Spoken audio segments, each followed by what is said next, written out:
Agora preste bem atenção nessa mensagem que eu recebi. Eu me afastei de pessoas por vergonha. Alguns amigos, eu tenho amigos que falavam muito do nosso casamento, falava que nós éramos um casal perfeito e hoje eu tenho vergonha de me abrir, de falar que nos separamos. Parece que fracassei. A vergonha, ela é tão grande quando a gente passa por um processo de uma perda, que a gente não quer ver ninguém, a gente fica com vergonha das pessoas próximas, porque a gente tem uma tendência a esconder o sofrimento. Quando a gente sofre, na verdade, o sofrimento, ele é uma emoção autêntica. Então, por que é que a gente sente a vergonha de mostrar que a gente está sofrendo? Aí, a gente tem que ver qual é a imagem que a gente quer passar. A gente tem algum problema a gente passar uma imagem genuína do que realmente a gente é? Se a gente está sofrendo, qual é o problema de mostrar esse sentimento? A gente começa a pensar, mas por que eu não enxerguei? Por que eu não vi que isso acontecer? Por que eu não vi os sinais que ela estava me dando? A gente começa a sentir culpa, porque eu não vi isso antes, as pessoas tentaram me avisar, as pessoas me alertavam, por que eu não fiz isso? Por que eu não me organizei? Porque eu sabia que isso ia acontecer, porque eu não quis enxergar isso. E aí vem fortemente uma culpa. A gente sente como se a nossa vida tivesse acabado.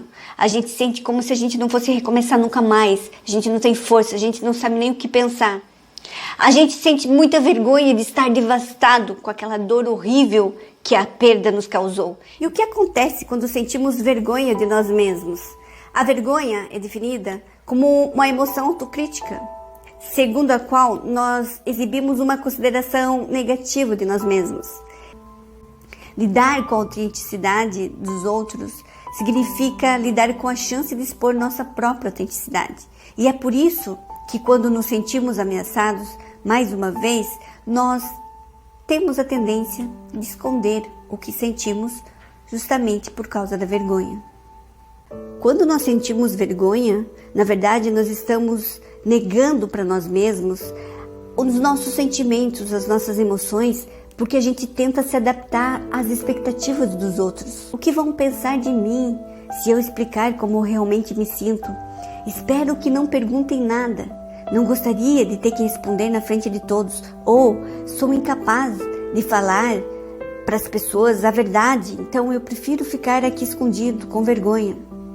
A vergonha é uma emoção muito difícil, que ela aparece justamente para esconder quem nós somos. E a gente quer principalmente atender a expectativa das pessoas. E a origem da vergonha, ela geralmente costuma ser encontrada em uma experiência na qual a pessoa sentiu que foi levada a sentir que não estava certa. Então, como você perdeu, ao momento que você mostra que as pessoas sabem que você perdeu, é como se você estivesse levando uma realidade que ela não gostaria de saber. A pessoa fica tão marcada, se sente tão inútil, tão inválida, que evita a todo custo ser imperfeita, ou pelo menos que os outros a considerem assim.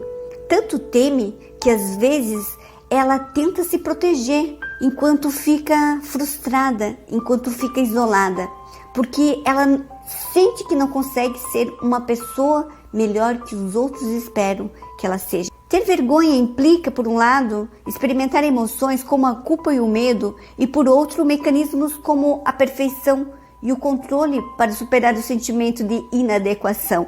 O problema é que, além de não ajudar, significa exatamente o contrário. Um obstáculo, quando se trata de crescer e evoluir, fica mais difícil para você evoluir nessa dor, dessa perda. A vergonha e o medo de ser e de mostrar como está se sentindo é escolher ser invisível para evitar ser alvo de críticas. Portanto, sentir essa emoção implica uma falta de respeito e tolerância a si mesmo e, portanto, uma baixa autoestima como resultado de estar em segundo plano.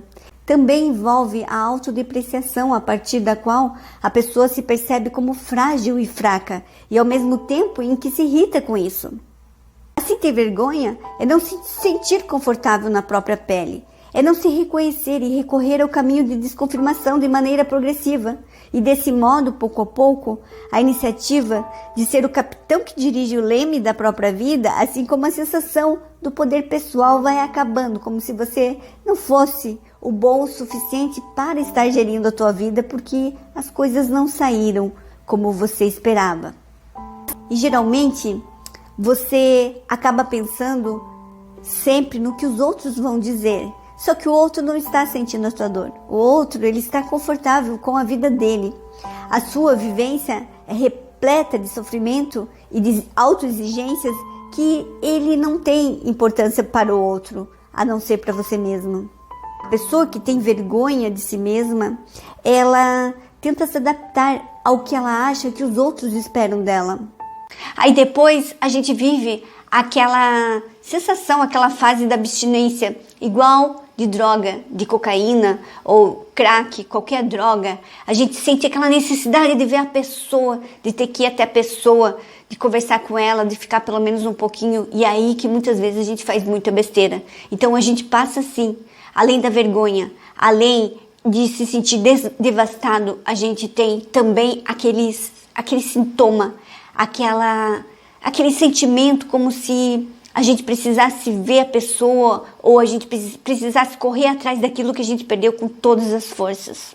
Depois vem aquele desespero de pensar, poxa, mas isso não aconteceu, o que é que eu vou fazer para ter aquilo de volta? Aí você começa a se dar conta de que realmente você perdeu, de que aquela perda não tem mais retorno, e aí você começa a reconhecer que realmente não tem volta.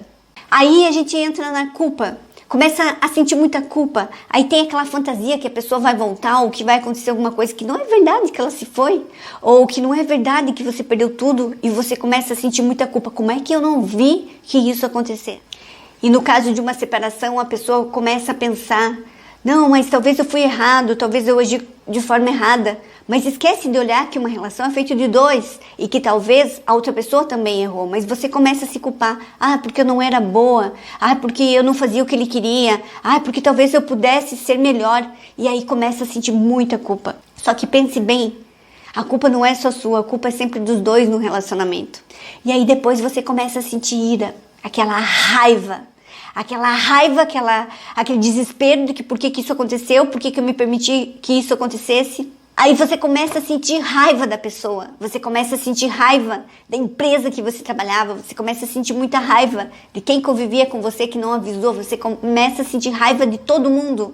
Porém, a ira é que vai te dar força. É quando você entra nesse estágio de raiva, que chega a tremer teu corpo de raiva, mas como?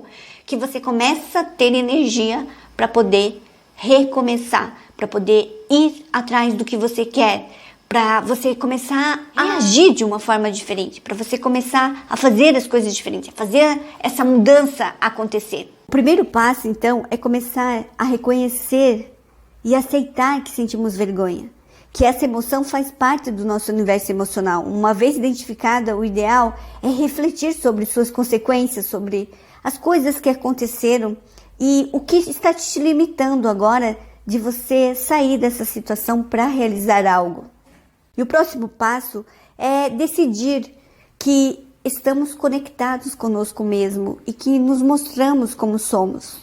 Não precisamos ser invisíveis, nós podemos ser visíveis. Não será fácil, mas você consegue sair dessa situação. Então, a dica é, tente não se exigir demais, não exija muito de você.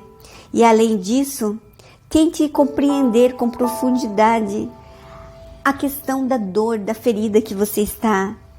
Tente identificar a situação a partir da qual tudo começou. Isso vai te ajudar e vai te fornecer informações para você entender esse sofrimento, entender essa dor e parar de se exigir demais. Além disso, esse pode ser um ponto de partida, pode ser a chave para você compreender a profundidade da sua ferida, da sua dor, que é uma sensação que só você mesmo está sentindo. E talvez você possa ver o que é que essa experiência de acreditar, de ter falhado com os outros e ter que mostrar para os outros que você está bem, o que é que ela te diz? Por que você precisa passar essa imagem de uma pessoa que sempre acerta? Ter vergonha significa muito mais do que ter um desconforto em um determinado momento. Essa emoção nos induz a sermos escravos das expectativas dos outros. Então, o que você aprende ao se conectar com você mesmo para se conhecer e valorizar o que é fundamental, ganhar segurança e ter em mente que não se trata de ser perfeito, mas sim de se sentir bem com você mesmo. A libertação é não sentir vergonha de si mesmo.